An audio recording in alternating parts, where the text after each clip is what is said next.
Hi, how are you doing? I'm Jem. I'm Em. And we're going to show you how to make a macrame leaf. It's a really good class that we've done here loads of times at the studio. You make a lovely wall hanging like so. Everything that you need is in the box except for two things. One is a pair of scissors, hopefully you have those, and the other is a piece of wood. So you're going to need to go out for a little walk in the park, go and find something that looks kind of nice for your home, maybe even go to the beach and get a bit of driftwood, or if you'd like something a little bit more simple, you can go to a DIY store and get a piece of dowel or an old broom handle, something like that. So that's the only thing it's missing, but hopefully you'll have fun finding something unique for your home. So Em's made the kit, so I'm just going to sit here and help her a little bit. Lovely. So you have rope in your kit. We've got 3 different colourways. We've gone for green just because that's what our example's in. And then you'll have some instructions, which if we are confusing, this will help a lot more. And you'll also have a brush. So we've already opened all ours up, but just a top tip, when you open up your bundle, do them one by one. So you'll have one piece, that bit will be what you tie onto your wood that'll hang it to the wall. So don't get rid of it. Yeah. And then you will have 5 smaller bundles. So we've already unravelled all our bundles, but do it one by one. Just, you'll thank me later, otherwise it'll be a bit messy. And then you will find in each bundle one long piece. So find that bit first, fold it in half, and you're going to do a lark's head knot. Conveniently named. So that just means folding it in half and then putting the 2 ends underneath through the loop. The knot looks different on both sides, so you can decide whether you like the look of that side or the look at that side. I always go for the first one you showed. I like that one. Yes, yeah. Okay, so pop that wherever you want to on your stick. Nice stick. And 2 long ones. And then you want to sort out your sizes and start with 2 of the longest ones. So all you need to do is fold them in half. You're going to put your first folded in half one underneath that long string, like that. All the instructions show. He's right, there you go. So all your instructions will show. Yeah, that's it. I think this is easier to follow actually the pictures for this, but it's nice to see our faces, surely. And then your second one, you're going to lift up that loop, thread the other loop through, and the 2 tails that are left, thread that through the loop. So you should be able to then very slowly pull it together. It gets a bit trickier as they get shorter, so it's quite good to do the long ones first. You'll find your technique and then to start. So when we say longer to shorter, by the way, it's because obviously the leaf is kind of wider at the top than it is at the bottom. So these are all the longer ones up here.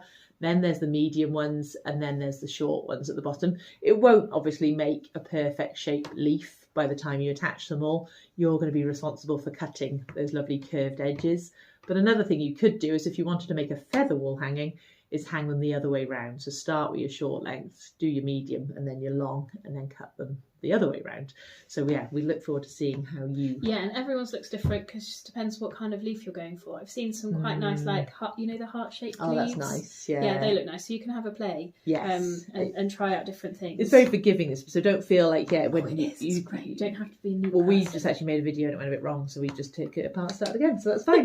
No, you never knew. So when you're putting your first one on, you can decide how long you want it to fall. So if these all fall, they start at different places. Yeah. So you can move it up or down, however you want it. But again, you could do that a bit later as well, couldn't you? But you can move it when it's all completely finished, so don't worry too much about that. And there's 2 options. You can either do the exact same knot each in the same direction each time, or you can alternate. So we put our right one under first. So on this one, I'm going to put the left one under first, and then the right one's going to go through the loop, and the tails are going to go through there, and then I'm going to pull that, and that just creates a slightly different effect. So on this one here, it's all the knots are all on the same side, and then this one, this green one here. One's been done on the right, one on the left, one on the right, one on the left. So again, you could do a bit of a mixture, totally up to you. Have a little play around. So I'll just do 2 more. Cool. And then we'll show you the next bit. So again, one underneath, loop through the loop, and the 2 tails through that loop, and then pull. So by the time you get to the small ones, which are quite fiddly, you'll have got it. You notice them it'll quite be easier. tight. It's quite important that it's quite tight because that's all that's holding it on there, isn't it? Yeah, and before you brush it, make sure you've got it nice and tight, because if it's loose, and it makes it one's harder. going to stretch and be really long. Really long bit of leaf. So I won't show you the whole process because you want to do it yourself. People, But once you've got to this stage and you've done your whole leaf, pop your hand on the other side, because once you start brushing you might lose some bits otherwise. So make sure you're holding that bit down and use the metal bristle side just to loosen up.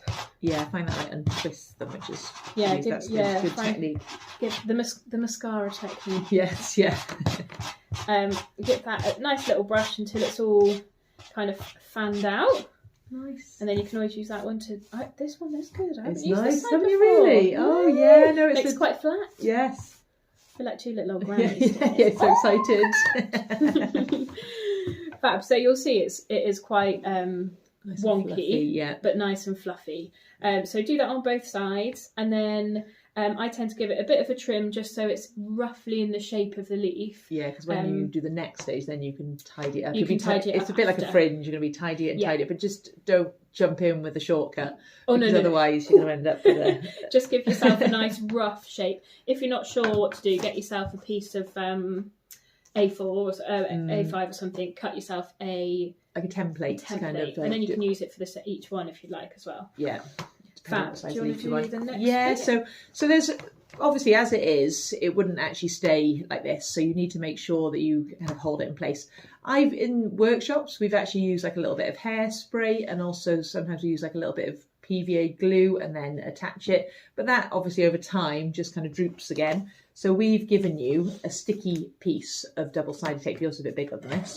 What you can do is you can cut yourself kind of shapes that'll fit on the back nicely.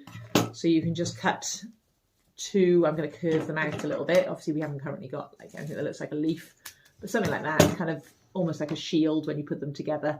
And then can you see when the leaf is completed, just slap those on the back, and that's so it's never seen because that's up against the wall. And it just means that you don't have to maintain the leaves, that it's going to stay kind of nice and strong. And then this one, where it's being a little bit naughty, this might be where I would have attached like maybe a little bit of hairspray. Or it's just that it hasn't got a sticky bit on the back, so maybe a little bit of scrap sticky stuff. I would just attach a little bit more on the back so that it stays nice. So yeah, that's kind of it, isn't it? Yeah. So. Once you've got that attached, then you've obviously got your final cut then, haven't you? Yes, yeah. Then give it a nice trim just to make sure. I did trim that one like 3 or 4 times. It is like a fringe. Yeah, and the good thing is you've got this brush. So even when it's on the wall, like my mum's got one at home and she's had it for years. Oh yeah, just every now and then. Just occasionally, just give it, exactly, yeah. When you're watering your plants, yes, add it to your little watering plants routine. Yeah, definitely. Brush the leaves. And then have a look, you've got like a nice brush now, and this rope is like a nice twisted rope, so you can make all sorts of wall hangings if you get some more rope. Yeah. So I think that's it for us, isn't it? Yeah. Yeah, but do let us know if you have any questions, and do tag us in your makes, Lark Design Make. We love to see what you make and where they end up. All right, have a good day. Bye. Bye.